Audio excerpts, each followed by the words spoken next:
तो बच्चों अब नेक्स्ट टॉपिक आता है आपका चैप्टर तत्वों का वर्गीकरण एवं गुणधर्मों में आवृत्तिता का टॉपिक संयोजकता यानी कि वैलेंसी। वैलेंसी बच्चों कक्षा 9 में और 10 में आपको बहुत अच्छे से समझाई जाती है कि संयोजकता क्या होती है ना। तो देख लीजिए फिर से आपका टॉपिक आता है परमाणु की बाहरी कोश में उपलब्ध इलेक्ट्रॉनों की संख्या संयोजकता कहलाती है। ठीक है, यानी कि कोई भी परमाणु है, परमाणु के जो आउटर मोस्ट इलेक्ट्रॉन होता है उसमें जितने इलेक्ट्रॉनों की संख्या होती है वो हमारी क्या कहलाती है, वैलेंसी कहलाती है। ठीक है, अब आता है इसमें धातु संयोजकता। आपको पता है धातु और अधातु हमने बता रखा है। अब इसमें आता है पहला धातु संयोजकता।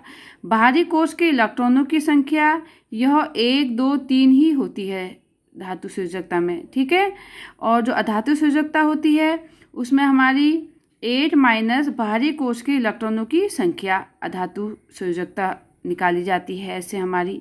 ठीक है, तो धातु का देख लीजिए उदाहरण, जैसे सोडियम है, सोडियम का कितना होता है परमाणु क्रमांक 11 होता है।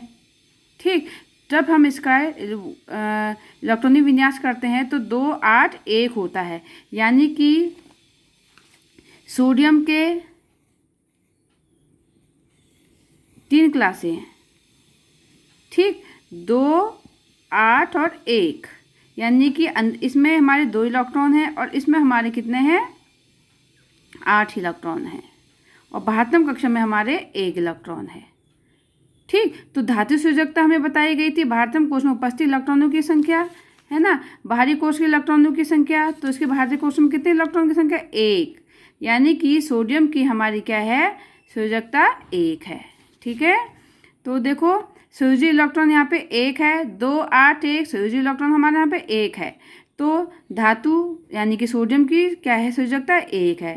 ठीक, अब वैसे ही हमारा हम मैग्नीशियम का देख लेते हैं, पोटेशियम का देख लेते हैं, है ना। मैग्नीशियम का करते हैं तो मैग्नीशियम का कितना होता है बच्चों, मैग्नीशियम का परमाणु क्रमांक होता है 12।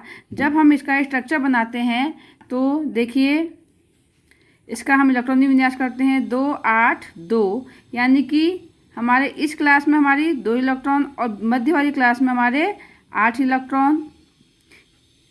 1, 2, 3, 4, 5, 6, 7, 8 और जो लास्ट वाली क्लास है उसमें हमारे 2 इलेक्ट्रॉन, यानी कि धातु संयोजी हमारे जो इलेक्ट्रॉन है कितने हैं हमारे 2 हैं, यानी कि मैग्नीशियम होती है इसकी कितनी होती है संयोजकता 2 होती है।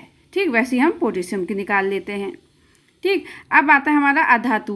अधातु का उदाहरण देख लीजिए। अधातु का क्या क्या फॉर्मूला था, हमने ऊपर बताया था कि अधातु संयोजकता जब हम निकालते हैं तो 8 माइनस बाहरी कोश के इलेक्ट्रॉनों की संख्या करते हैं।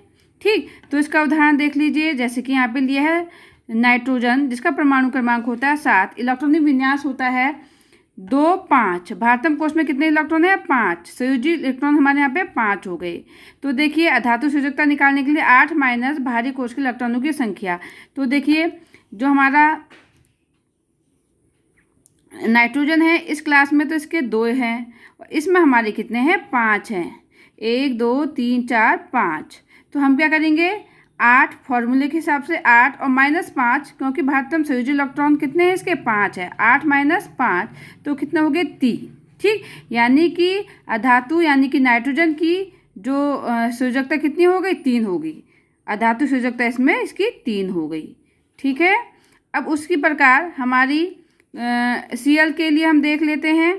परमाणु क्रमांक Cl का कितना होता है 17 होता है। ठीक, इलेक्ट्रॉनिक विन्यास हम करते हैं तो होता है 2, 8, 7, बाहरतम कक्षा में इलेक्ट्रॉन इसमें कितने होते हैं 7 होते हैं। तो अधातु है तो क्या होगा बच्चों 8 माइनस 7 होगा, तो इसके कितना आ गया 1, यानी कि Cl की संयोजकता कितनी हो गई 1 हो गई। इस प्रकार हमारे अधातुओं का क्या निकल जाती है संयोजकता निकल जाती है। ठीक, अब आता है आवर्त सारणी में, आवर्त में और वर्ग में। आवर्त सारणी में देख लेते हैं बच्चों। आवर्त में बाएं से दाएं जाने पर संयोजकता 1 से 4 तक बढ़ती है। ठीक है, हमने पहले बताया था आपको आवर्त सारणी में बाएं से दाएं की ओर को जाने पर हमारी जो संयोजकता होती है 1 से लेकर 4 तक तो बढ़ती है और फिर घटकर 1 हो जाती है। 1 हो जाती है मीन्स फिर 3 होगी, 2 होगी और 1 हो जाती है। ठीक, उसी प्रकार वर्ग में, वर्ग कैसे चलते हैं ऊपर से नीचे की ओर को चलते हैं। ठीक, इसमें वर्ग में ऊपर से नीचे जाने पर संयोजकता एक ग्रुप में समान रहती है या एक जैसी रहती है। अगर फर्स्ट ग्रुप का एलिमेंट है तो सब पूरे फर्स्ट ग्रुप की संयोजकता क्या होगी, एक होगी।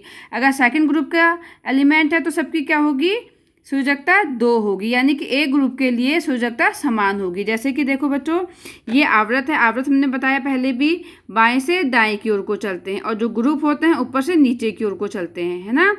तो देखो बाएं से दाएं की ओर को जाने पर 1 से 4 तक घटती है, क्या होती है, 1 से लेकर 4 तक घटती है आवर्त में, ठीक। और ऊपर से नीचे की ओर को जाने पर एक ही ग्रुप में क्या समान रहेगी। अगर फर्स्ट ग्रुप का एलिमेंट है, फर्स्ट ग्रुप है, तो उसमें फर्स्ट ग्रुप में जितने भी एलिमेंट होंगे उनकी संयोजकता क्या होगी, समान होगी। अगर फर्स्ट ग्रुप के फर्स्ट एलिमेंट की संयोजकता +1 है तो प्रत्येक ग्रुप के फर्स्ट ग्रुप के एलिमेंटों की संयोजकता क्या होगी, फर्स्ट +1 होगी या 1 होगी या समान होगी, ठीक है। तो बच्चों ये तो थी आवर्त सारणी में हमारा संयोजकता टॉपिक है, और नेक्स्ट हम आपको नेक्स्ट वीडियो में कराएंगे।